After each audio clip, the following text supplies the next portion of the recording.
欢迎大家来到 Forecast Happyology 以及艺术塔罗，我是 Cecily。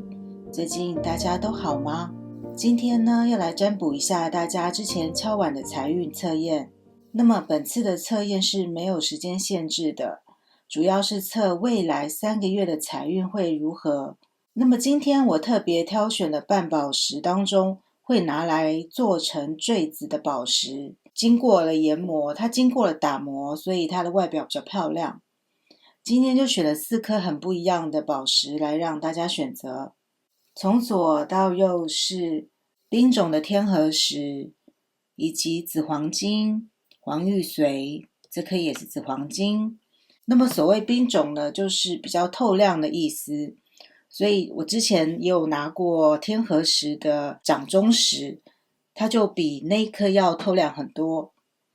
那么再来是水滴状的紫黄金，或者是有人也称为黄紫金，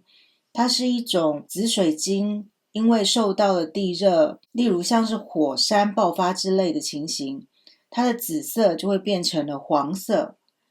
不过呢，又由于受热的情形突然停止，所以它紫色转到黄色，转到一半的时候它停止了，所以就产生了黄色跟紫色并存的一个现象。当然因为这样子的情形比较难遇到，所以它比较稀少，是大家很喜欢的水晶。再来是黄玉髓，传统上黄色是招财的颜色，再加上黄水晶很难买到，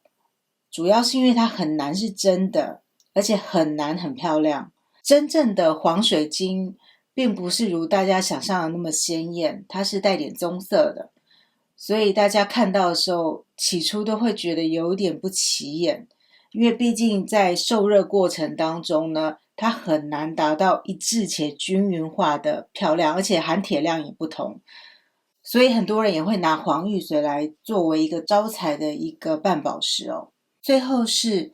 椭圆的黄紫晶，这颗一半紫一半黄的颜色非常清楚哦。现在就近距离的让大家看一下这些可爱的半宝石。之前我都是用黑色当做底色，那今天我铺了一层白纱布，因为有一些比较透，如果是黑色就会看不清楚。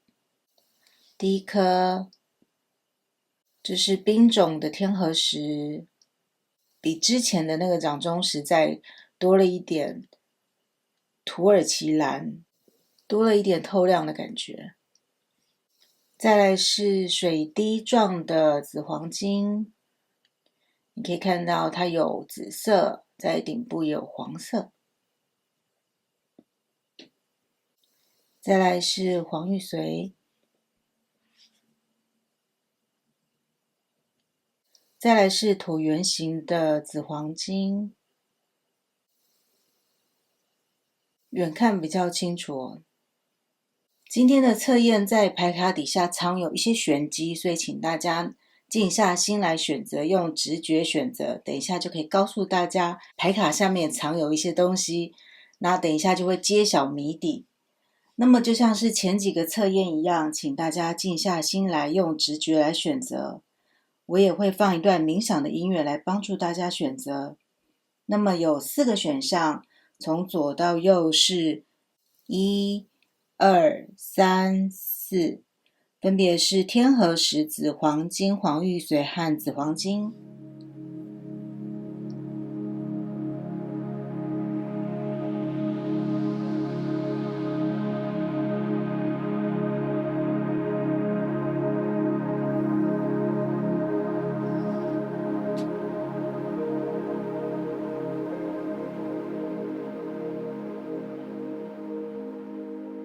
大家都选好了吗？请直接在资讯栏找到相对应的时间，跳到自己的组别。那我们就开始今天的解说吧。选到第一组的朋友，大家好。现在我们就来看一下大家未来3个月的财运，会有长足发展呢？投资会不会获利呢？等一下我们都会来一一的检视。那么首先我们来看一下大家的外部环境所抽到的易经牌卡为地水师。那么呢，再来2张的提点牌卡是提醒大家怎么样才能获取钱财。第一张你所抽到的是太阳，他说呢，你的耐心将会获得回报。再来是神谕，他说向长者寻求智慧的谏言。那么我们来看一下大家的塔罗牌卡显示了什么状况，就是细部的细节有什么样的展示。首先大家抽到的是权杖2，再来是塔牌，再来是权杖国王，再来是死神牌，再来是权杖皇后，再来是权杖5。那么我刚才说大家抽牌的时候会有惊喜在这个牌底下，就是这6个钱币。这6个钱币呢，是第一个我帮大家抽一下大家目前的易经。这个牌卡是显示了外部情形，这边抽出来的阴爻跟阳爻把它排出来，你们抽到的是天风后。然后这个硬币呢，是我搜集了国外硬币，我把它放在一个小桶子内，我随手抓6个出来，所以里面呢有不同的币值，有欧元，有日元，有新加坡币，有捷克币，我还发现了欧元之外的什么比利时。所以呢，这是我之前随便投到我的那个零钱桶里面去，就是出差回来用不到，然后就把它投进去这样子。然后我随便抓出了6个。那么大家所抽到的是天风后，这边的硬币它代表了2个意涵。第一个，你抽到的钱的多寡；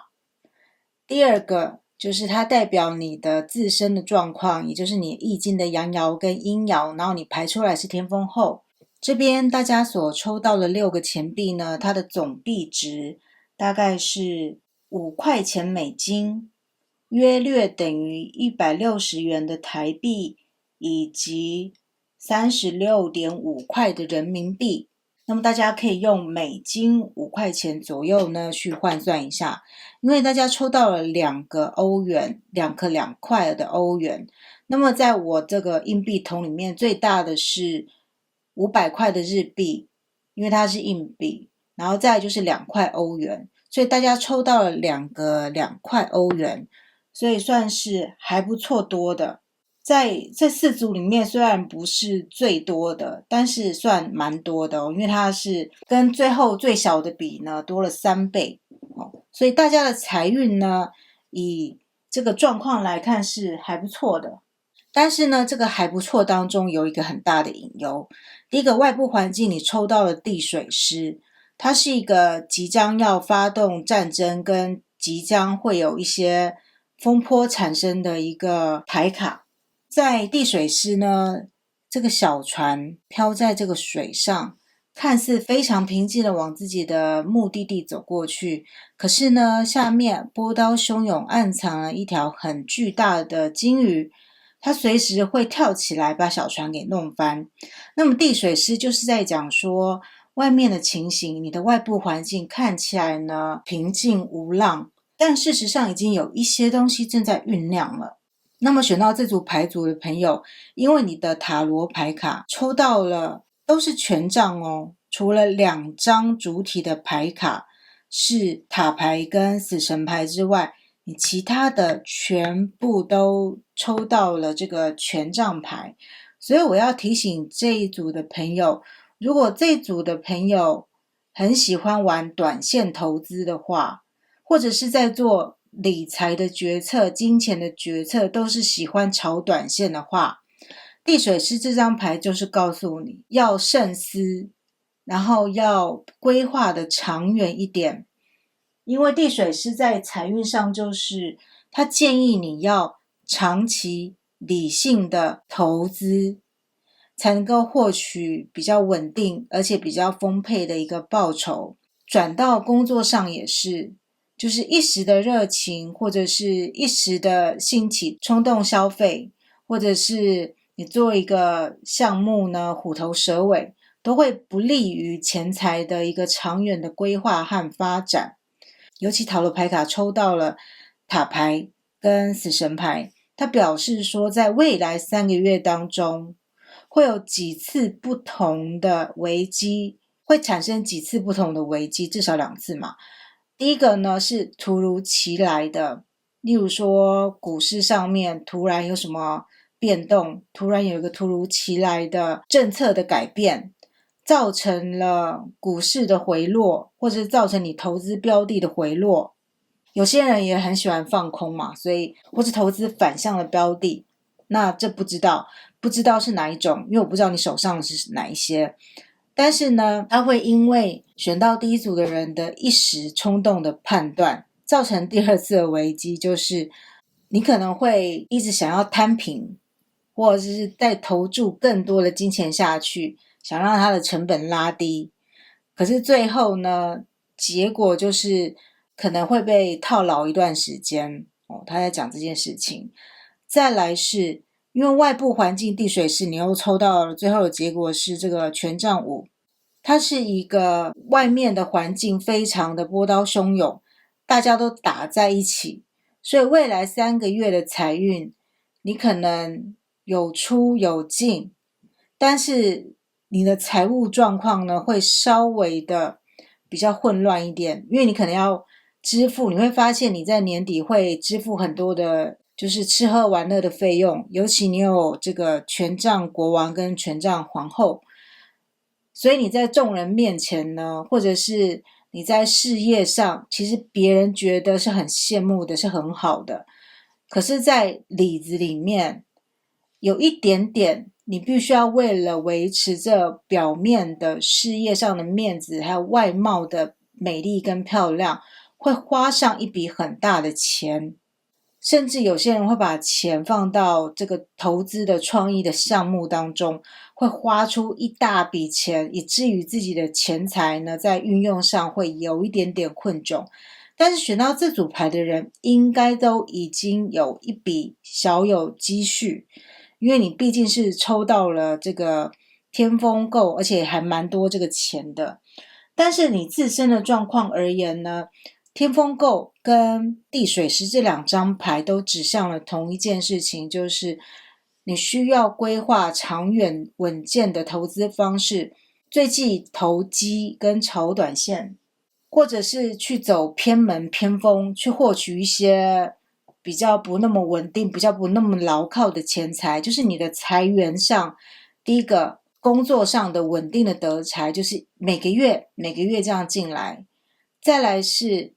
投资的标的，如果你有投资股票，或者是投资一些 ETF 基金等等，也要选择看得到未来跟场景跟远景的，然后慢慢的投资。尤其你这2张的提点卡，第一个他说你的耐心会得到回报，所以你要有耐心。也就是说，如果第一组的人想要赚到大钱的话，要有耐心。所谓的耐心就是绝对不是炒短线的，而是要很长期的规划。再来这张是向长者寻求智慧的建议，因为他是长者，所以呢选到这组牌的朋友，如果你有投资什么东西，第一个最直观的是说你可以请教长辈，投资有成的长辈。我想大部分长辈都会建议一个比较稳健而且保守的投资方式，那么它也适用在于对你来说外部环境是一个变动很大的一个时期，尤其你又抽到了2张变动很大很剧烈的牌卡，有可能你投资的东西呢会落到一个谷底之后再翻上来。所以本来呢现在目前的一开始的状况应该是持平的，而且我相信选择这组的人可能会有不同的投资标的是不止一个的。再来长者的建议，第2个是如果你有投资的话，或者是你工作的话，尽量选择老牌的有信誉的公司，就是它有一些历史的年代，它是长者所以最好的是什么100年大企业，大到不能倒的这种东西，或者是说你选择的工作可以选择那种比较在地经营，比较实在，涓涓细流，做了很长远的一个事业，这都是很不错的。再来另外我想到的是健康的事业也蛮不错的因为你有太阳，太阳是一个持之以恒的一个发光发亮的一个天体嘛，所以呢，要选择一个第一个健康，第二个大家看得见的事业，不管是从事这样的事业，或者去投资这样子的事业。不过选到这组牌人，未来3个月要很小心，或者是说你要有一点心理准备，就是塔牌跟死神牌就是没有办法把它解释成好的，就是很多人说啊，死神就是重生啊什么的，可是在财运上呢，你就是会面临到一个谷底之后再重新回到轨道上，就是你会经历这个过程。虽然大家都很强调后面啊重生它会再起来，前面的损失或者是投资标的的价值跌落，它就是真实存在的，是怎么样都不可能解释成为是一个好的吧。所以呢，选到这组的人就要有准备一些，身边准备一些多的钱，就是你的财运不可以 all in， 就是你不可以把所有的钱都投资在某一个标的上面，这样子是不行的，因为你可能会有一些突如其来的状况，要你花了一笔钱出去。如果你把你的钱卡得太紧的话，如果说身边有一些人，或者是你的至亲好友，或者是你自己本身有一个急难需求的话，一定要付一笔钱出去。但是如果你的投资标的又回落到一个价值是一个负的话，你如果要变卖它的话，你就一定会造成损失，你就不能够用时间去等待。所以选到第一组的朋友呢，你的财运不会差，但是呢，一定要做好雨天备案。再来呢，因为你抽到的是天风后这张牌，这张牌呢对女生是有利的，对男生是没有到那么好，所以很有可能呢，你可以选择做一些保养品，女性方面的一些事项。而且从这些牌卡来看呢，我会觉得有一些人会从事例如整容或美容的一些事项哦。第一个，你有权杖女王；第二个呢，又改变这个外貌的感觉很强烈哦。再来是有可能呢，有一些人，如果你是女性的话，你可能会从男性那边得到一些钱财，就是你的金运可能跟男生会追你，然后就会送给你很多的礼物跟钱财，这是第一个。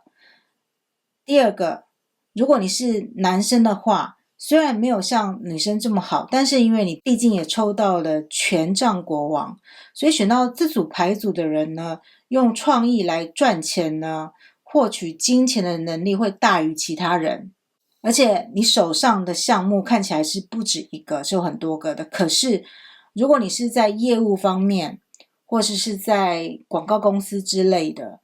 你会面临很严重的比稿的一些压力，你会面临一些同业上的竞争，而这个竞争是很剧烈的。你可能看起来呢，大家都在水下鸭子划水，谁都不让谁，毕竟是地水师加上权杖五的能量。所以在钱财的取得上面，前面就会有一番波折，这是可以想见的。因为你竞争的，你想要的东西，你想要的项目，它的竞争对手有点太多了，所以这时候又需要你的耐力，跟需要前人的智慧来帮你度过这一关。那么选到第一组的朋友，我们再来看一下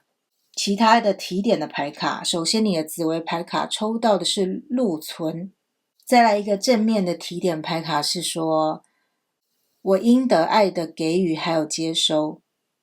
那么选到这组牌的朋友，也有一些情况是你本身就是例如是家管，我可以感觉到这个感觉，就是你的钱财是跟家庭上是共同分配的哦，就是你的另外一半给你，不管是你是男生和女生，因为现在的男主外女主内这个观念已经很淡薄了，所以呢，你会从另外那边接受到家管的钱财。可是呢，我也看到了，如果你是家管的话，你会把这些钱拿去做一些投资上的运用。那么禄存就是告诉你说，身边一定要存有一笔小钱，不用是巨大的财富。禄存跟化禄，当然化禄它就是赚钱的能力，而且是比较轻松得财的。但是禄存就是你身边最好是要保有一笔钱，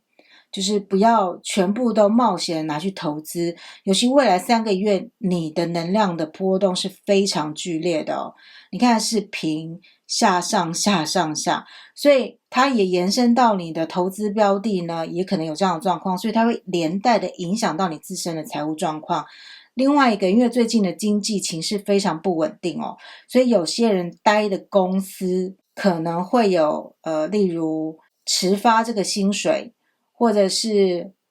年终的奖金可能会砍掉，都要预做准备。所以你要留一笔钱在身边，不要想着说我的公司今年会和去年一样，其实有点困难。尤其呢你可能期待的东西呢，你期待所发的奖金等等，可能最后是有一点没有着落的。尤其是你是做业务的话，因为这边做业务的感觉太强烈了，你可能是要东奔西跑啊，或者是说你接多少案子，你的钱就会越多。它是依照你所接的 case 案子来计算你所获得的钱财。所以选到这组牌的朋友，未来3个月的财运的建议就是一定要存一笔钱在身边，在你的财运不会差，但是它大起大落。再来是你所要的项目竞争非常的激烈，然后这组牌组是对女生比较好，而且女生有可能从异性那边得到了钱财上的帮助。那么如果你是男生选到这组牌的话，你就可以想着说怎么样靠着女人的事业来获取一些钱财。我刚才提过了美容啊、保养啦、什么整形啦，这些都算在里面哦。再来呢，如果真的没有头绪的话呢，就要请求长者的帮忙，请求长者的建议。投资跟所待的公司尽量选择老牌、长远、百年大业这种的，或者是它在股票市场上已经非常非常久了，是一个很老的牌子，它不一定要营业额多么的巨大，历史悠久的牌子，它所代表的背后意义就是它可以撑过大风大浪，它有经验去撑过大风大浪，因此它存活下来的几率比较高。那么呢，选择到第一组的朋友呢，以上就是未来3个月的财运的建议。凶中带吉，吉中带凶，尤其波动非常的大，所以要做好心理上的准备哦。再来呢，钱财呢，现在如果不存一笔小钱下来的话，之后遇到权杖五的情形，争案子啊，或者是 case 没有那么多，大家都来抢，有点像是僧多粥少的感觉。这一组的状况，你所处的财运环境跟你自己本身的状况，在3个月之后有可能会遇到僧多粥少的状况，所以一定要未雨绸缪，做一些准备。但大体上目前的钱财是没有到困窘的地步，是有进有出，而且是有一笔不小的钱在身边这样子。那么呢，选到第一组牌的朋友，以上就是全部的解说。祝福大家，如果喜欢我的影片，不要忘记订阅。那么我们下个影片再见咯。选到第二组的朋友，大家好，现在我们就来看一下大家未来3个月的财运。那么首先我们从外部环境的易经卡来看起，你所抽到的是坎为水，那么你多抽到一张易经牌卡，所抽到的是山泽损。怎么样才能够让财运更好的2张提点牌卡，你所抽到的是先知，要跟随你的直觉，再来是诱惑，热情还有浪漫在等待你哦。6张塔罗牌卡所抽到的是，首先你抽到的是圣杯5，再来是圣杯8，再来是力量的牌卡权杖5，再来是塔牌以及教宗牌。不得不说，我最近在抽牌的时候有个感觉，就是那种感觉好像是大家坐在同一条船上，在外部环境当中抽到的牌都是蛮类似的哦。然后呢，在塔罗牌卡上，这组的朋友呢跟第一组呢有非常雷同的地方。那么选到第2组牌的朋友，我现在解释一下左上这些硬币是什么意思。这些硬币呢是我在世界各地收集来的哦，因为有时候呢从国外回来了，然后那个钱币呢就会剩一点，我就会把它投到桶子里面，然后这次呢，我就把它洗一洗，把它弄得很干净，然后呢，抓一把，每手抓6个。第一个呢，是它会衍生出另外一个卦象，再来呢，是看大家抽到的钱加起来是多少。那么呢，选到这组牌的朋友呢，你是抽到最多钱的哦。所以选到这组牌的朋友呢，本身的环境或者赚钱能力都蛮优异的哦，因为你所抽到的钱，或是最近的财运，就是比别人好一些哦。你所抽到的大约是美金6.5块，就是台币207块，或者是人民币40元左右。我来算更精确一点哦。大概是人民币46块左右，美金6.5块。因为呢，你会抽到比较多的原因，是因为你抽到了一个日元的500元，日元的500元大概等于110块台币哦，然后大概等于20块人民币这样子。如果有抽到欧元2块钱跟日币500块的人呢，那个财运就会好很多，因为这两个是我那个桶子里面最多钱的。其他的你抽到的欧元、日币5块跟日元1块就没有什么，就是个尾数这样子，所以才有207元这样子。那么呢，选到这组牌的朋友呢，要注意的是，虽然你呢的财运跟你本来的钱财呢都是比较丰厚一点的哦，而且你眼光很好，这个紫黄金呢，这颗也是4个里面算贵的哦。外部环境是坎为水跟三折损的影响之下呢，未来3个月的财运要非常注意。第一个坎为水，第二个三折损，这2张牌都是易经里面的凶牌，大凶牌哦。三折损呢，它的意思是要先不利己，要先利人，最后自己的损失才可以从利人的这个动作上得到了一个回报。你必须要知道所有东西都是有舍有得，所以选到这组牌的朋友，如果你想要获益或是赚取更多的钱财的话，投资对你来说是非常必要的，也就是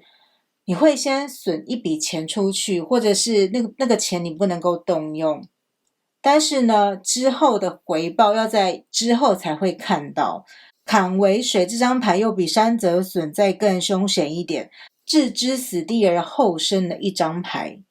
你看这个人在河中都快要溺水，然后大叫求救这样子。坎为水就是一个有一点陷阱，有漩涡，然后你可能深陷其中无法自拔的一张牌。所以选到这组的朋友，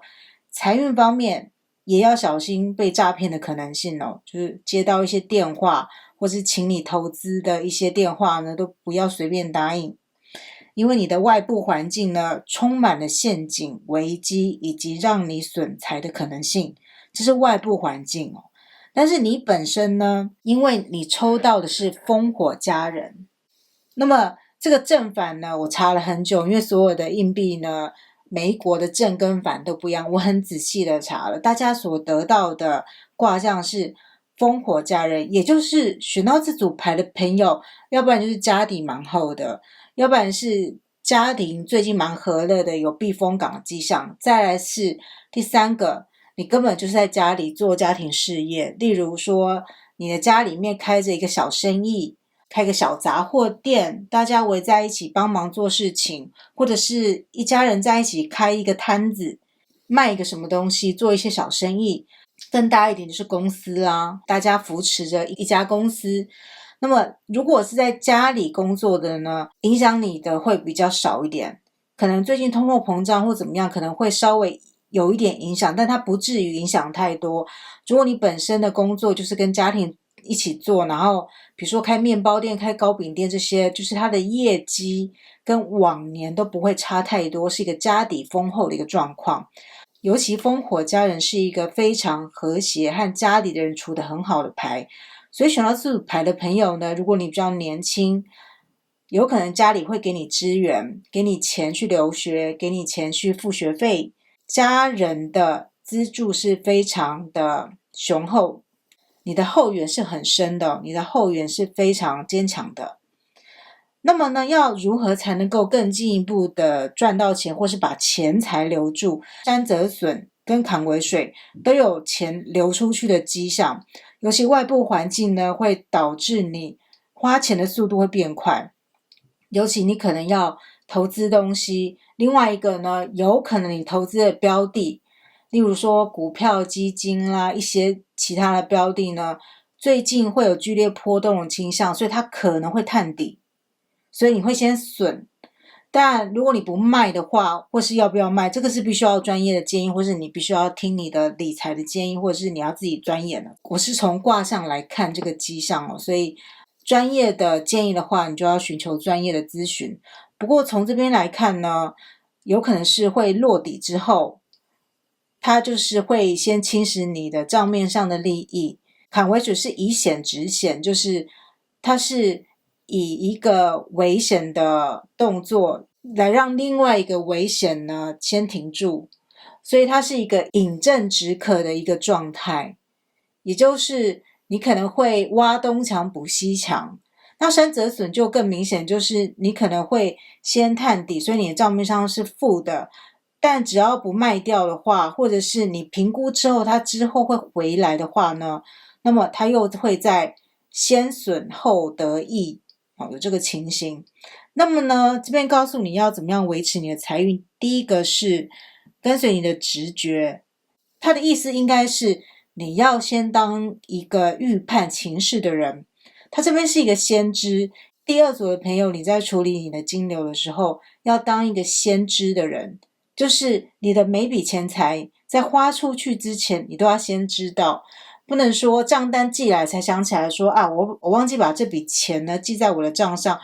我本来预计要花100块的，现在我花120块，可是我只留了150块在身上。他的意思就是说，你要把你的所有账上的账目理清楚，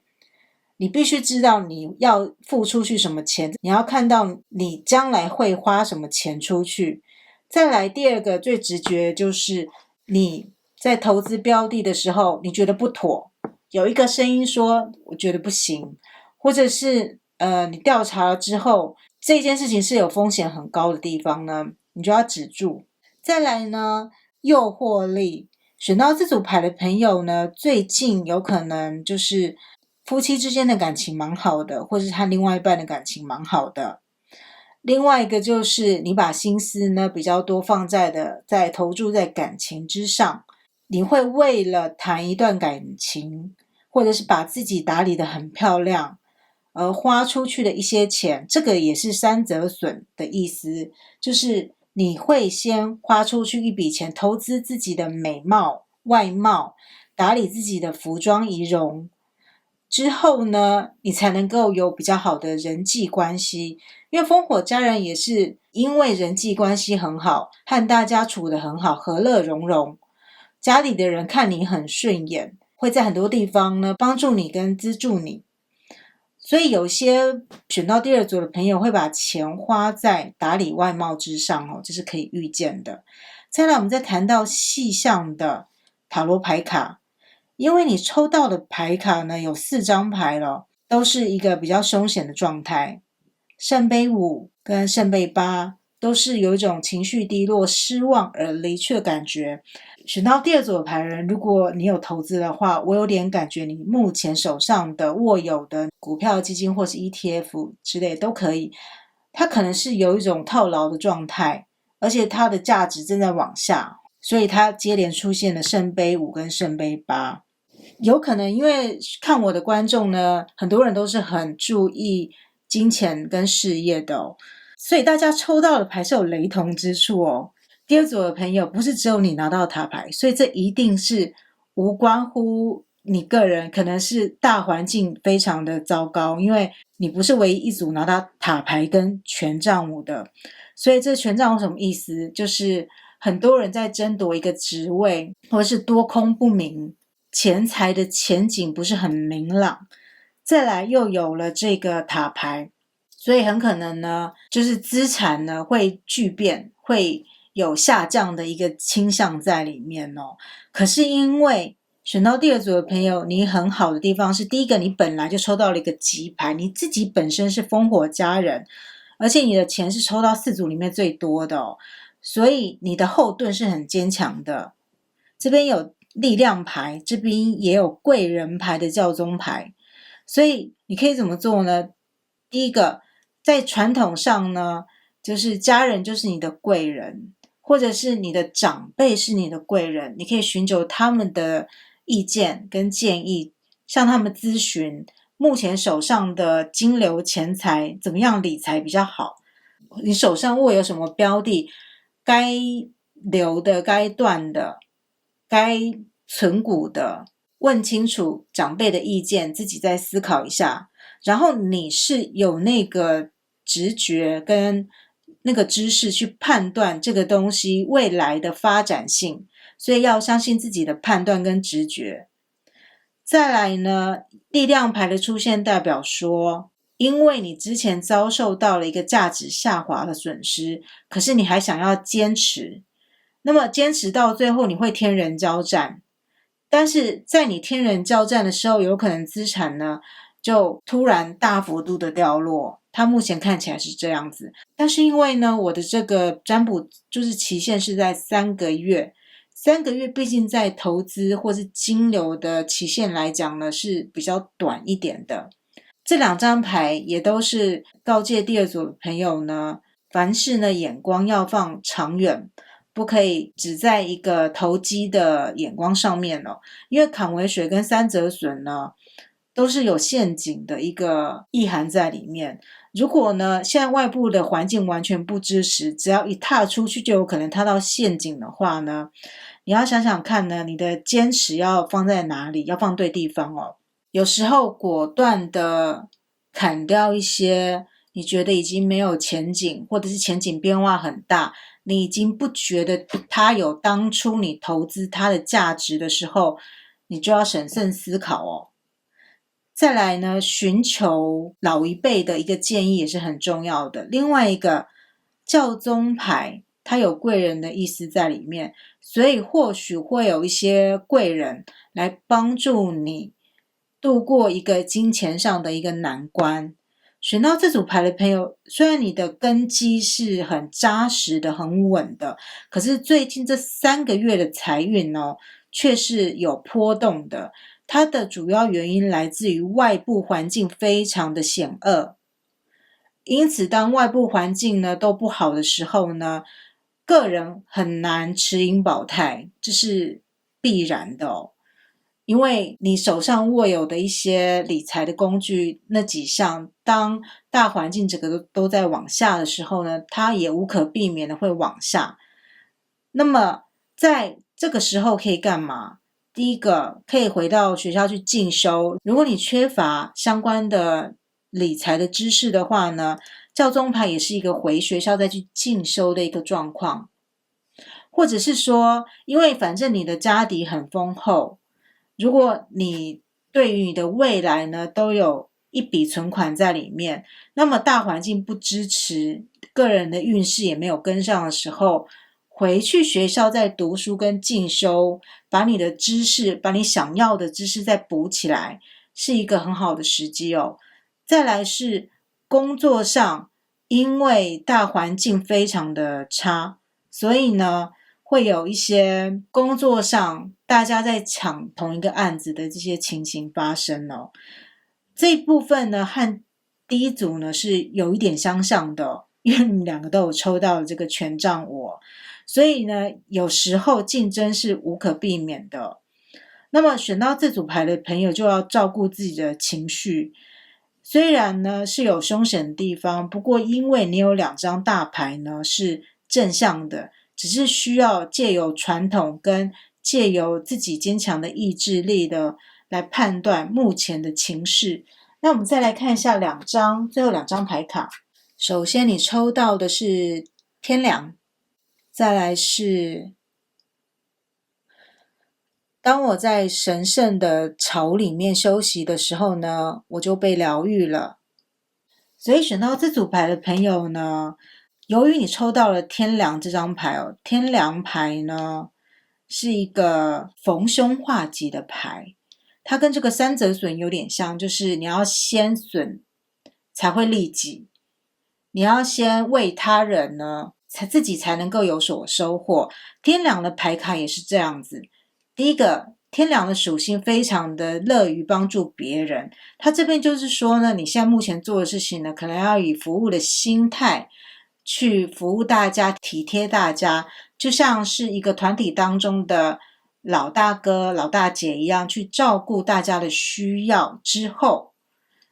这些众人才会回报你、回馈你一些就是有关于理财上面的消息或者是机会。再来天梁呢，也是必应之星，所以选到这组的朋友，你又抽到了烽火家人，所以你有可能在一个很不错的地方，你是被庇佑的，是有人在罩你的哦。再来呢，根基很稳固，处在一个原本之前就有累积了一段时间实力的一个环境当中，因此即便是未来3个月有各种波折哦，你还是能够不畏风雨，不畏风霜。毕竟天梁有这个逢凶化吉的能量在，但是这3个月你就会看到什么叫做有一些凶险颠簸、坎为水跟3折损的能量在外部环境当中虎视眈眈。这也是一个很好修身养性的时期，休息的时期。他这边很明确的指出来说，你现在最重要的就是疗愈自己，然后把你自己放在一个安全的壳里面，然后在里面继续茁壮。你会在这个安全的壳里面继续长大。所以选到这副牌组有一部分的是年轻人哦，在家庭当中、必应当中正在读书，正在学校求学。我想选到这组牌组的人呢，可能有一半以上都是这个情况，因为这边感觉非常的强烈。虽然外部环境呢风风雨雨，但是你有一个很安稳的地方，让你窝着继续在学校进修，在传统的地方进修。那么天梁就是有长者在庇应你，有长者，然后这边教宗牌也是有贤者的意思在，所以遇到事情的时候，金流不稳的时候，真的嘎不过来，或者是你真的需要帮忙的时候，一定要记得就是脸皮厚一点，去寻求长辈的一些帮助。这不是什么大不了的事情，因为在做生意上面哦，大家互相支援呢，那是常常见的哦。尤其长辈帮晚辈呢度过一些难关，这是非常非常常见的。尤其在生意场上，有很多人的家庭是来自于例如说书香世家，或者是来自于一些比较保守的家庭，就是在生意场上呢，其实是有来有往，就是这次你遇到危险我帮你，下次我遇到危险的时候别人就会帮我，这就是山泽损的意义在里面哦。因此选到这组牌组的朋友呢，要有利他的精神，再来是要有一点点就是这3个月呢，我可以服务别人，没关系，我先牺牲了自己的一些时间或是精力来帮别人，那么它会让你减轻这段时间所受到的一些危害。天梁是一个长者的牌，而且它也是一个可以存续很久的一张牌，也就是说你现在的金流或者是理财方式呢，有可能是点滴累积聚沙成塔的那种感觉，所以呢就是不能贪快，尤其外部环境又这么危险的状况之下。但是呢总体而言，选到这组牌的朋友，你本身就是幸福的，因为你本身就有人在庇应你，而且你本身就小有存款，或者是你本身的工作能力就已经会有稳定的进账。再接下来就是要怎么样抵御外面的一些外部环境即将要产生陷阱跟危险和崩塌的一个状况，需要大家用一个先知的智慧去先看到陷阱存在在哪里，再继续往前走。那么以上就是第2组所有的解说，别忘记之后会有很多相关不同的运势的解说，大家喜欢的话可以按下订阅。那么呢，以上就是今天的解说，祝福大家，我们下个影片再见咯。选到第3组的朋友，大家好，现在我们就来看一下大家未来3个月的财运。首先我们会先来看一下外部环境支不支持大家的财运状况呢？那么大家的易经牌卡所抽到的是水地比，再来是山雷夷，那么我也抽出了2张提点牌卡来看一下，怎么样才能让大家的财运呢更往上来更加好。首先第一张是大门，他说在你的目标之前呢有一道障碍。再来这个是吟游诗人，他说让你的意图更加的明晰，更加的广为人知。接下来我们从塔罗牌卡来看一下大家的细部情况。首先抽到的是钱币骑士，再来是权杖6，再来是太阳牌，再来是教宗牌，再来是愚人牌，再来是正义牌。这组的朋友都抽到了一张是权杖3。我先解释一下，这左上角的这几个钱币呢，是我在各国搜集的钱币，然后我把它投进一个桶子，然后因为要做这个占卜，我就把这些钱币都洗一洗，然后随手抓6个。第一个呢，我要看大家的财运的卦象，因为这是外部环境，那么大家的卦象呢，是从这个钱币当中阴爻跟阳爻产生的。这组牌的朋友呢，所抽出来的钱币的卦象是泽山咸，所以呢，总体在易经上来讲呢，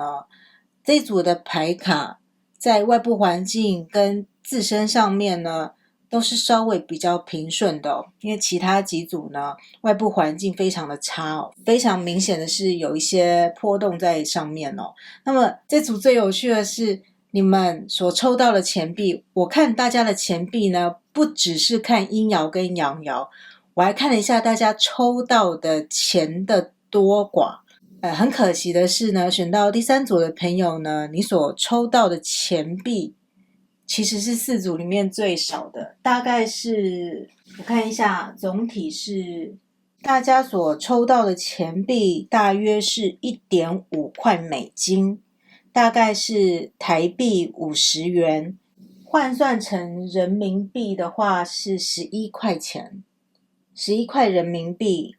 台币50块钱，美金 1.5 块钱。如果有其他地区，如果说是香港还是马来西亚的朋友呢，请从美金 1.5 块钱来换算一下。各位所抽到的钱虽然是里面比较少的，它有可能指的是说呢，选到这副牌组人比较年轻，所以资产呢刚开始在累积而已，当然就没有太多，或者是还在伸手拿零用钱的一个状态。这边呢是有点相辅相成的，因为大家所抽到的是水地比跟山雷仪，它所代表的是呢，你可能会在吃喝上花一点小钱啦，但是呢，所处的外部环境呢，其实是蛮融洽的，而且你的贵人很多。我可以想见，在3个月后，如果这组的朋友呢，在过年的时候可能会拿到一些红包，或在圣诞节、新年的时候呢，会有人给你礼物这些东西。因为水地比呢，是一个大家齐心合力来完成一件事情，一呼百诺，所以其实选到这组的朋友呢，你在公司或在学校或是在家庭上面呢，气氛都是比较良好跟融洽的。那么山雷仪就是在吃东西嘛，那吃东西可能这组的朋友呢，在年底的时候会很多吃吃喝喝的情况，让你的财运我花了一点小钱出去，但是并不是很严重。那么山雷仪也表示说，大家要进入一个休养身心的一个时期，那么外部的环境又和谐，又进入了一个休养身心的时期，再加上你抽到了泽山咸这张牌，是表示说有贵人来帮助你获取钱财，又或者是说本来另外一半就会支持你的一些财务的状况。再来是如果你夫妻合作一些什么东西也都是很好的合伙一些东西的话呢，情形都是比较不错的，但是这个不错呢是涓涓细流的，是有一点点的存款存起来的因为这3张牌都不是什么爆发大富的牌卡，所以说你未来3个月的财运是稳定的，是有进账慢慢累积的，然后呢是蓄积钱财的一个时期。尤其三类仪呢是要吸取养分的一张牌，所以选到这组牌的朋友呢，可以稍微对未来有所规划，开始存一笔小小的钱在口袋当中。那么择三贤还有另外一个卦象，就是因为你目前的人际关系比较好，所以你有可能透过你的人际关系，别人拉线介绍你什么东西，所以可以赚钱，或者是从别人的口中听到了什么投资的标的，跟别人学习见贤思齐而赚到了一些钱财。不过这些钱财呢，都不是什么标的上涨2倍，不是这种，它是一个慢慢累积复利加成一个效果而得来的钱财，或者是你在工作上一笔一笔奖金的累积，或者是一笔一笔的薪水，你慢慢的存。目前的情形像是这样。选到这组的朋友，虽然你的根基跟利基呢是从这4组当中比较低开始爬起，因为你毕竟抽到了美金 1.5 块，可是你的塔罗牌卡却非常的好。相对于其他组别选到这组的牌卡的朋友，我第一眼看到这个牌卡就是感觉大家非常知足，大家对于未来跟钱财的规划没有太大的野心，非常的开心，就是我拥有这些我够用，我人生就非常开心了。所以选到这组牌的朋友有一种纯真跟一种非常容易满足的一个状态，其实非常好，因为人生痛苦的根源经常就是在跟别人比较当中发生的。所以如果选到这组的朋友能够在一笔小小的财富当中就能获得超越常人的满足的话，那是再好也不过。第一个是你很认真存钱，你有这个钱币的骑士，你知道你的目标在哪里，你慢慢一点一滴的存。再来呢，你也存到了一小笔的钱，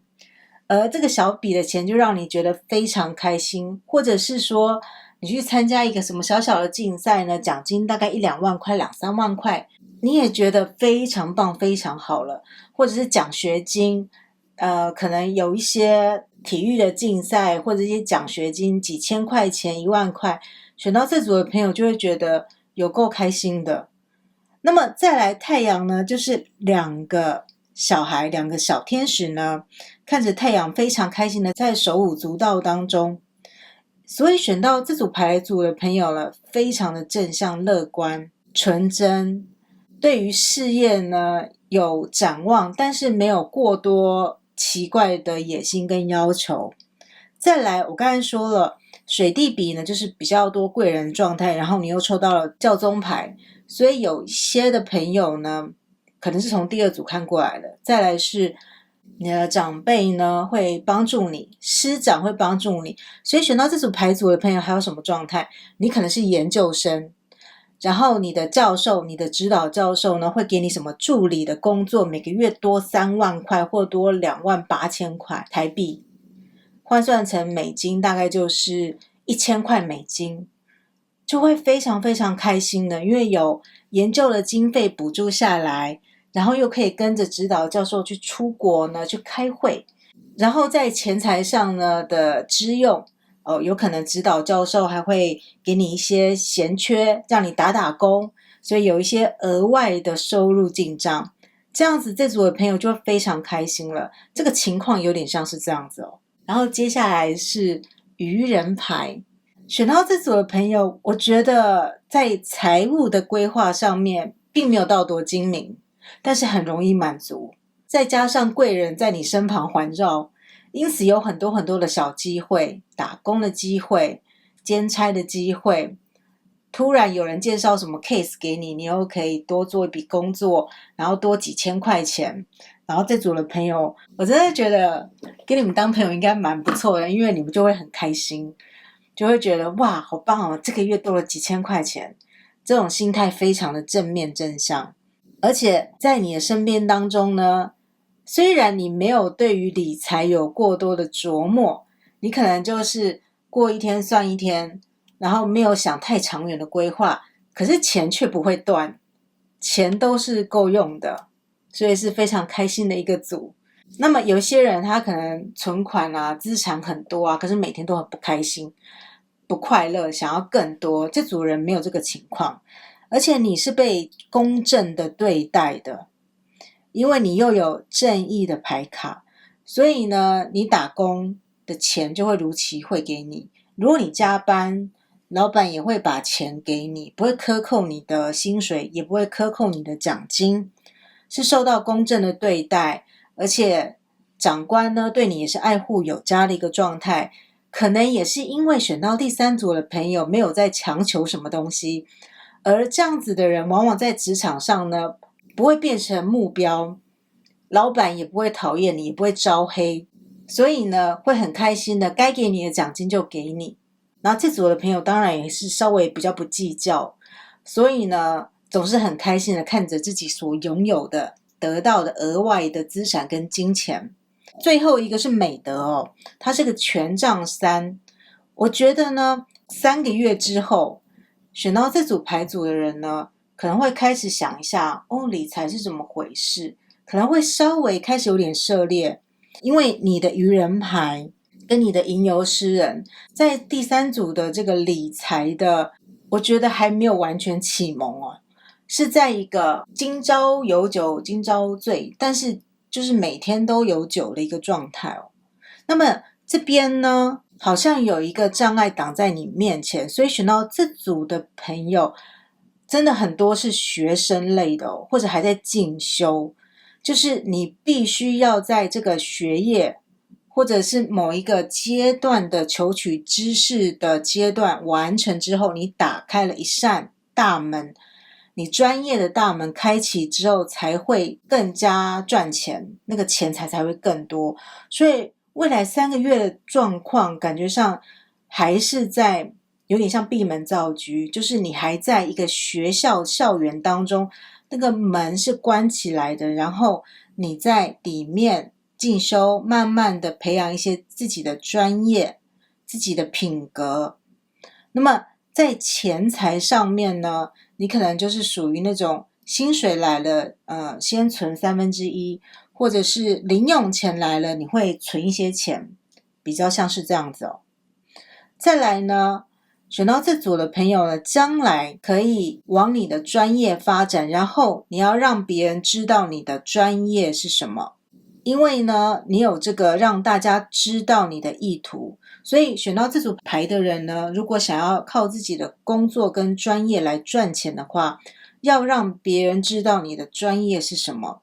例如说你想要多接一些外快，你就要在网络上告诉大家说我会英文，我会日文，我会什么外语，那么想要找我翻译的人呢可以找我翻译，就是你要让自己的专业能够让别人知道，而让别人可以来找你。所以如果你有想要赚钱的企图的话，那么从哪边可以赚钱你就非常的清楚，要让大家知道。比如说呢，帮大家剪片或制图，多接2-3千块的这个外快，2-3千块大概是美金50块钱，是1500左右台币，大概是这样子。你可以每个礼拜呢就多接一笔小案子，可以多了比如说100块美金，那么乘以4个礼拜呢就有400块到500块美金，这也是不无小补，会让你的资产慢慢的累积，尤其你有钱币骑士。而且我感觉选到这组牌的朋友时间似乎还很多，就是你还在准备就业，你还在求取你的专业，你还在你的专业跟经验上继续累积，感觉上是还有蛮多的时间的哦，因为你又抽到了这个愚人牌一切才刚开始。不过这个心态非常的正面，因为这个只有测大家未来3个月的状况，目前看起来呢是比较在享受生活的一个部分哦。再来我们来看一下你所抽到的其他的牌卡。首先紫微牌卡手抽到的是天同，再来是七煞，然后你最后一张卡是我释放掉那些限制的想法，而那些限制的想法会让我裹足不前。那么选到第三组的朋友呢，我看到天同跟太阳他们并肩在一起，就觉得很有趣。选到这组牌的朋友呢，可能对于理财呢还是属于比较一个初阶的阶段哦，就是还没有具体的想法。再来呢，天同呢也是一个比较安逸的一个星哦，所以呢在求取钱财上呢比较没有太大的野心，有点得过且过。但是如果呢选到这组的朋友呢，如果你在思考要怎么样在求取钱财的话，可以往小朋友方面来思考哦。小朋友的爱吃的东西啊，小朋友的衣服啊，小朋友的食衣住行啊，这都可以。然后它有一点享乐的一个成分在里面，所以你可以往怎么样带给大家比较舒服的感受，比较不用花费力气的感受的那样子的一个事业形态。但是与此同时，你又有七煞，七煞是一个专业性非常高，然后你要有一番拼斗，一番准备，才能够在事业上跟钱财上呢有所建树的一张牌。所以我刚才一直觉得这个牌组的朋友专业性蛮高的哦，这个七煞有这个感觉，因为它又有竞争的感觉，你要去开疆拓土。所以可能呢，不管在研究在事业上，你都是处在最前面的战场，最前缘，所以你要冲破那个大门，才能够有更多的钱财来进账。天同加上七杀，我有点觉得说，选到这组牌的人呢，有时候也会有一点点做白日梦，想说啊，我可不可以投资什么东西，买一张彩券，然后就多了很多钱。有时候会有这个想法，那有这个想法的时候呢，就可以稍微小小的试试看啦，小小的感觉上呢，选到这组牌的朋友，你又有这个大门，又有说要冲破你的想法，然后你有七煞这个往前冲的一张牌卡，我觉得这组牌的朋友，其实你有这个权杖六，它应该是胜利的。但它感觉上又有点像是你目前需要突破什么东西，你的进财方式才有可能更加的宽阔。例如说，不要把自己限制在某一个类型的生活范围跟生活方式，要打开大门走出去。因为七杀就是要冲锋陷阵的一张牌，而且必须要开创出一个新局面。所以感觉上呢，选到这组牌的朋友，如果你要创业或者是你要做一个事业的话，可能要想一个新的东西，而这个新的东西又跟就是小朋友啦享福享乐的东西呢有关系，口腹之欲啊这些东西，或者是帮助大家连结的更紧密，因为你有水地比嘛。例如说之前没有社交软体或什么互联网这些东西的时候，就有人呢他去把这个东西开发出来，但是这个开发出来是让人与人的关系更紧密，又或者是有人会去开发什么联谊软体，就是婚配软体这些的，让人跟人的关系更加的靠近，或者是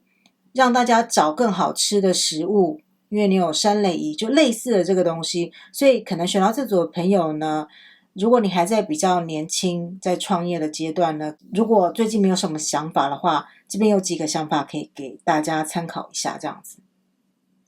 但是总体而言呢，选到这组牌组的朋友呢，因为非常的知足，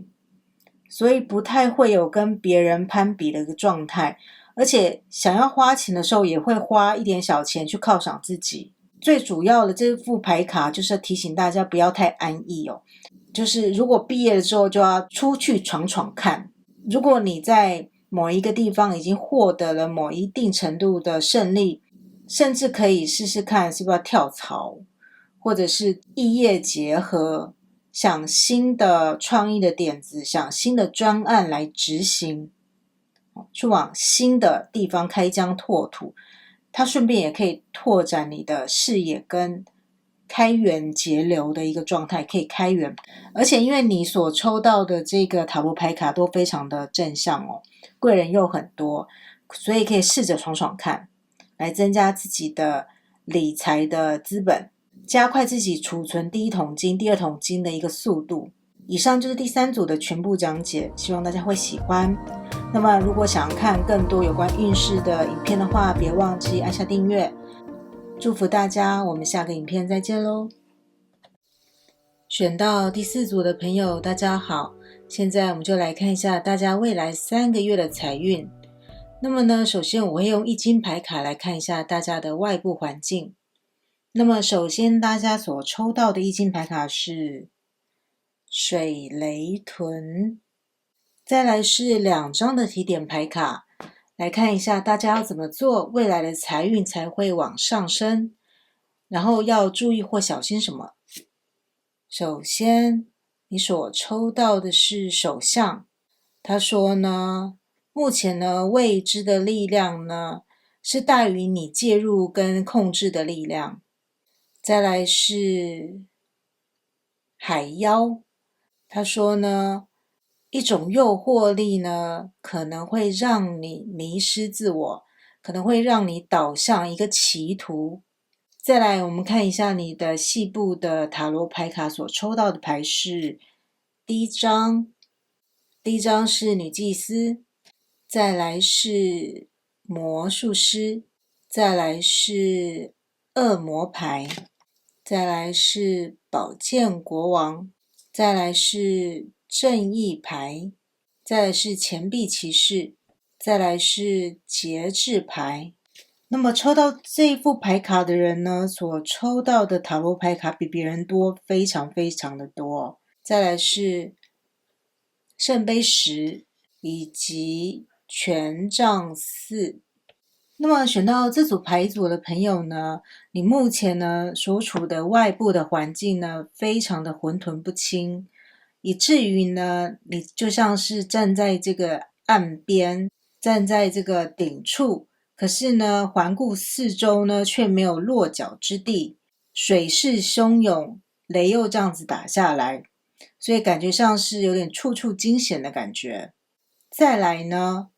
我这边有6个钱币，这6个钱币呢是我从就是之前出国呢所遗留下来的一些各式的钱币，我都把它收集起来。那这次为了占卜，我把它洗一洗，然后每一个牌组我都抽出了6个钱币，然后里面有各式各样的钱币，然后其中最大的是日元的500块跟欧元的2块钱是比较多的，然后你都抽到了比较多的就是你有抽到日元跟这个欧元2块钱，它加起来的总数是台币190元，大约等于美金6块钱，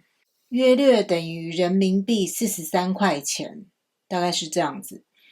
这个数目呢，在这4组当中呢算多的，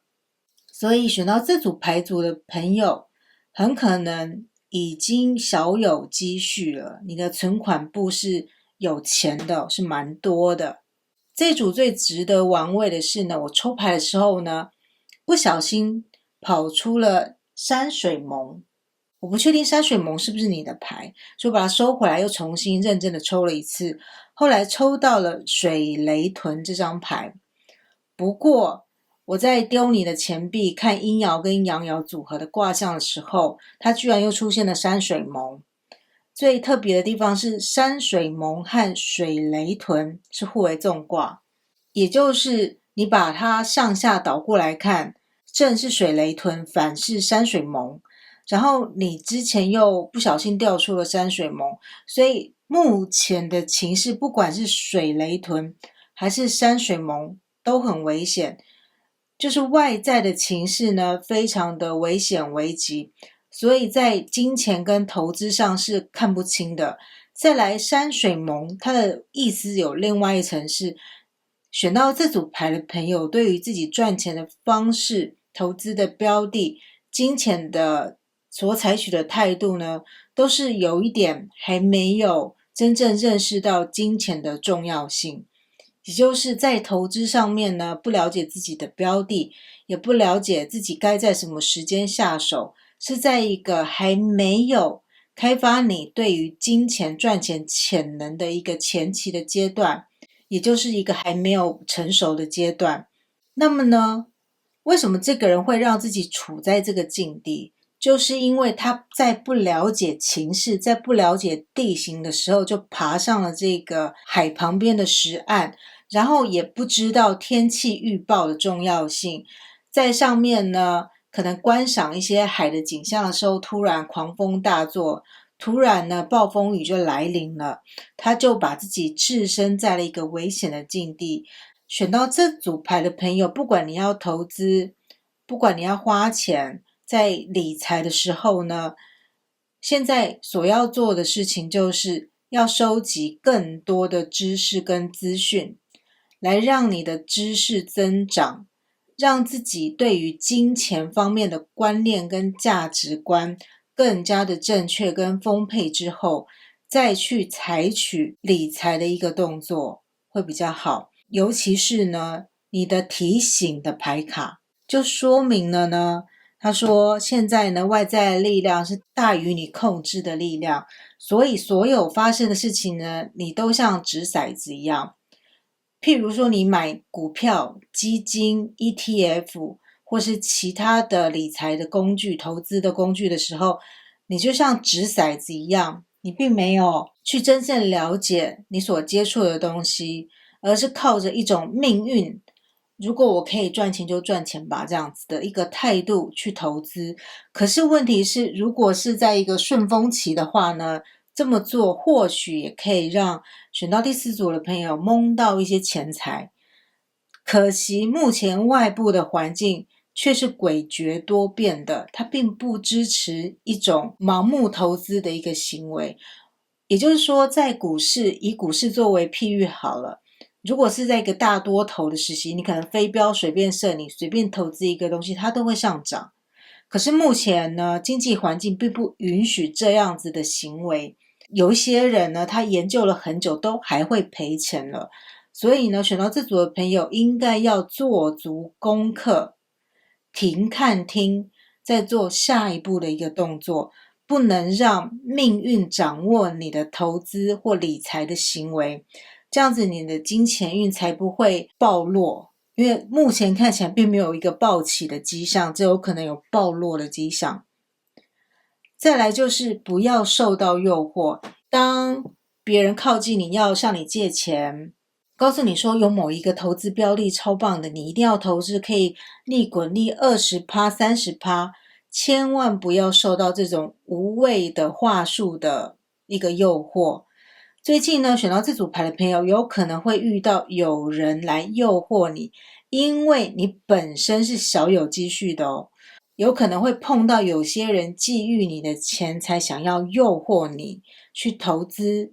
或者是说他知道自己的事业有点岌岌可危了，赶快拉一个垫背的合伙人，就是在你面前把事业讲得天花乱坠，画一个大饼给你，要你把钱掏出来。这些呢，都要审慎的思考。你要想想看，如果他真的这么棒的话，他自己投资自己赚就好了，他还要分你，这不是很奇怪吗？所以所有的有关金钱方面，别人来拉你要投资，一起合伙，一起做什么，都要思考再思考，一定要想得非常的明白。那么选到这组牌的朋友呢，要记得保本为上，储蓄为佳。保本这件事情在这组上面呢是比较重要的一个决策的事项，尤其你这两张牌都有一种命运未定以及诱惑力在你的各处发展哦，所以这边要小心。那么呢，加上选到这组的朋友，你的纵卦是山水蒙，山水蒙就是它有一点迷失，找不清楚方向。然后这边也有说呢，有人会让你误入歧途，看不清楚方向。所以最主要的就是你不要自己走进那个迷雾当中，去走进你一个不熟悉的环境当中，你就自然不会迷路。如果选到这组的朋友呢，都安安静静、安安分分的工作，做着自己熟悉的东西，自然就会大大减低被骗的一个几率哦。一定要认清楚自己的能力范围在哪里，熟悉的东西在哪里。未来的3个月最好的决策就是待在自己熟悉的地方，不要让自己迷路。从各位的塔罗牌卡来看起呢，其实选到这组牌的朋友，未来3个月似乎是一个非常重要的时期在金钱的决断上。为什么？你这2张牌卡都是家庭的一个意象所以选到这组牌的朋友可以把重心放在家庭上面，就比较不容易受到了外界的一个迷惑，把家当成一个很好的堡垒。你看你在迷路的两方，在命运的两方被家庭所包围着，这2张牌他们如此的相似，所以要稳住目前的阵脚呢，家是最好的避风港，多和家人相处，多和家人一起出去庆祝，花钱就花在家人身上，把家当成一个凝聚力的一个起点而且呢，家的人呢比较容易出现爱你的人他们会提醒你是不是会有一些困难的产生。再来呢，选到这组牌的朋友，你有1、2、3、4、5张大牌所以选到这组牌的朋友呢，可以在此时在金钱方面呢不要多所琢磨，可以把心思投放在比如说心灵的稳定跟开发上面，多读一些书，进修，或者是修身养性，因为女祭司就是安分的在某一个地方求取一个灵性更高知性的一个知识，更知性的一个修为。再来你可以显化你想要的东西，不过由于你的魔术师下面接的是就是恶魔牌，所以很容易在第2章的时候，就是在魔术师的时期呢，就有点误入歧途。你想要显化一笔很大的金钱，譬如说你想要赚得横财，你想要一夜致富，你就祈求上天。有可能选到第4组的人呢，想要祈求上天突然给你一笔很大的金钱，让你可以理财等等。所以这边恶魔牌就是有人在诱惑你，因为你想要显化的心情，想要以一个比较投机的心情来赚钱，被别人所看中了，被别人所知道了。例如说，因为魔术师他是一个比较灵巧，他可能会去钻营，所以有可能有例如说银行的理专呢就看清楚了这一点，知道你很想要用短时间赚到一笔数目，他就可能会诱惑你说这个基金不错这个哪个股不错，就给你做一些比较风险高的一个投资。这边千万要记住，你开始有了一个投机的心情，而水雷屯就是自己造成开始的一个危机的开始，是自己造成的，而这2张牌结合在一起就是这样子。所以呢，选到这组牌的朋友最好把心思用在求取知识上面。宝剑国王是一个看清楚事情的人，所以选到这组的朋友内心其实还是有看清楚事情的能力，要不然你不会原本之前就拥有很多的钱。不过未来3个月一定要非常的注意，公平、公正跟宝剑国王呢都是帮助你的贵人。因为呢山水蒙这张牌就是小朋友在山上迷路了，找不清楚路，所以他要去找深山里面那个，例如说在深山里面住着贤者之类的，他去敲童子要去敲老翁的门说请帮我指路，那种感觉。所以选到这组牌组的朋友呢，如果你在理财或金钱上遇到困难的话，可以找风象天秤座、水瓶座、双子座的做一个求救，请他们帮你厘清思绪。因为选到这组牌的人未来3个月很容易看不清楚所以要找有判断能力的人来替你厘清优先顺序，厘清你的投资项目。如果它很混乱的话，请一个头脑清楚的人帮你一项一项的厘清，或者请律师帮你厘清债务、金钱或者是要分配的财产等等，又或者是执法人员，例如说司法人员或者说银行人员等等，都可以帮你厘清目前的财务状况，又或者是会计师，这些都可以。然后接下来就是要调整自己的心态，慢慢的走向钱币骑士。所以有一些人可能选择到了第3组。目前呢，这4组牌都有一点点交错纵横的地方哦，不过外在形势都是稍微比较不利的。这也可以看出来，未来3个月大环境的变动是比较波动跟比较艰难的哦。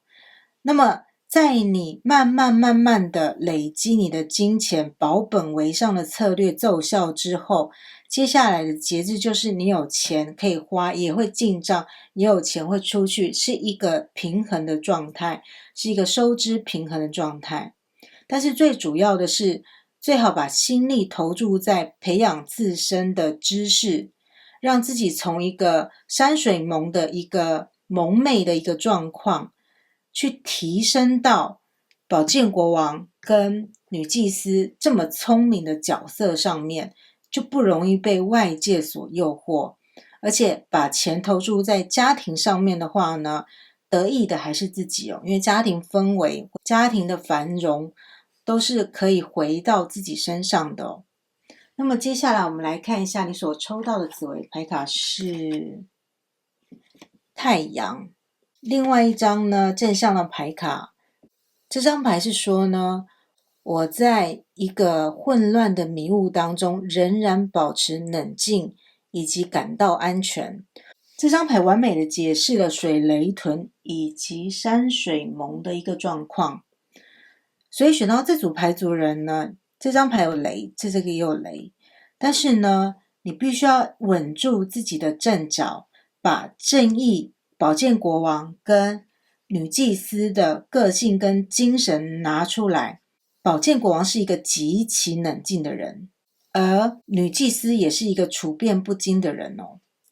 就静待贵人的出现来帮你，让你自己在混乱当中呢，一定要保持一个平稳的状态，不要无头苍蝇随便乱飞，或是遇到事情呢，就开始自乱阵脚，让自己想象自己在迷雾当中仍然是安全的这个感觉跟状态，你才能够好好的去判断目前的形势。再来太阳，第一个，你在迷雾当中，所以等到太阳出来，事情明朗之后，再做财务上的决定。所以未来3个月就是要静待可以下最冷静判断的一个时机。如果你有投资的话，再来是你的钱财要好，要专注在你的事业上面，因为太阳是事业宫的公主。太阳是主宰紫微斗数的事业宫，所以选到这组牌组的朋友呢，就是要专注在你的本业跟工作上面，因为你的事业运是非常好的，而且涓涓细流，可以从薪水或者是奖金当中，从工作上一分耕耘一分收获的慢慢累积钱财。在其他比较容易呢暴跌暴涨的一些金融工具上面，就要慎思，静待自己拥有了相关的知识之后呢，再去做大胆的投资。目前是以事业为主，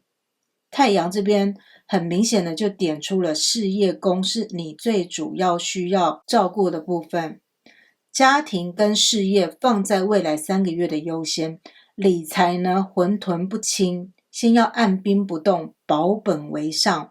然后不要被一些话术，被一些理专或者是被一些诈骗集团他们的花言巧语所诱惑，又或者是朋友找你钓什么头寸，请你投资他的事业，这些都要再想想，因为你这边有海妖在呼唤你，要把你钱花掉，所以这方面一定要非常的小心。选到第4组的朋友，因为你本身的根基非常的稳固哦，你的工作看起来也非常好，也有支持你的家庭，所以只要记得不要被一些一时的迷惑让你误入歧途，变成比如说套牢，或者是变成说你跟某一个东西绑在一起的话，那么你的财运在3个月之后会拨云见日哦，那个迷雾会散开，你就可以做更好的一个判断。所以目前这个财运呢，要小心，但是你原本的资质是很好的哦，所以把自己冷静判断的那一面一定要拿出来面对这未来3个月的金钱上的一个挑战。那么以上就是第4组的讲解，希望大家会喜欢。如果想要看更多运势方面的占卜的话，不要忘记订阅我的频道。祝福大家，我们下个影片再见咯。